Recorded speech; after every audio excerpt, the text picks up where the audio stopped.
Ang single ticket sa park na ito ay 10,000.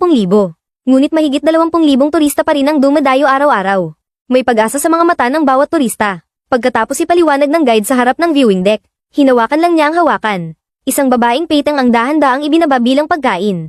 Nang tumigil ang peteng sa ibabaw ng tubig, nang mapansin ni Gray na may malaking bagay, sabik na tinawag ang kuya na naglalaro ng cellphone. Sa sandaling tumingala ang kuya. Isang bibig na mas malaki sa peteng. Biglang lumabas mula sa lawa.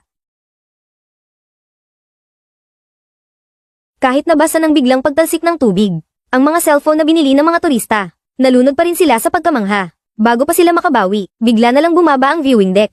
May mas nakakagulat pa palang atraksyon.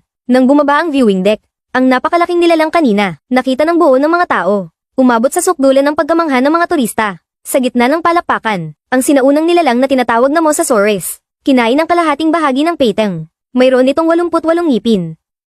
Si Gray ay mahilig sa dinosaur. Ngunit masyadong abala ang nanay niya sa trabaho. Hindi siya masamahan sa mga gusto niyang gawin. Kaya para matupad ang pangarap ng anak, at para matuto ng kasarinlan kasama ang kuya na si Zack, inihatid ng nanay ang magkapatid sa airport, para maglakbay ng daan-daang kilometro, patungo sa dinosaur park sa isang isla. Nang makarating sila sa gate ng park, hindi nila nakita ang tiyahing susando, kundi isang estranghera. Dahil napakalaki ng park, ang mga bisita ay dapat sumakay ng tram. Sabik na tumingin si Gray sa paligid. Ngunit ang kuya ay may syota. Kailangan niyang lumayo ng 1 linggo. Kaya medyo bad trip siya, pero bilang kuya hindi niya sinisi ang kapatid. Maya-maya pumasok na ang tram sa gate. Tuwang-tuwa si Gray sa lobby ng park. Nagpaliwanag ang babae sa kuya. Abala ang tiya kaya pinabili na lang. Sa assistant na siya ang sumando. 20,000 tao ang dumadayo sa park araw-araw. Ang tiya nilang si Claire ang operations manager. Trabaho niya ang kumita para sa park.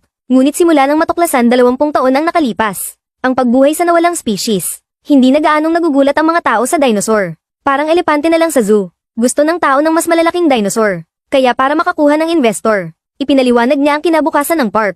Ang dahilan kung bakit maraming dumadayo, ay dahil sa tuloy-tuloy na pananaliksik. Pinagsasama ang genes ng hayop at dinosaur.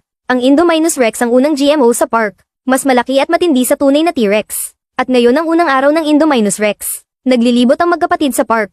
Hindi lang dinosaur hologram ang makikita. Pwede pa silang maging arkeologo. At matuto tungkol sa mga dinosaur. Bilang dinosaur expert si Gray. Nasagot niya ang mga tanong na hindi masagot ng matanda. Cytosine, guanine, adenine, thymine. Lahat ng organismo ay ginawa sa 4 na sangkap na ito. Sa wakas natapos ang tiya at nakita sila.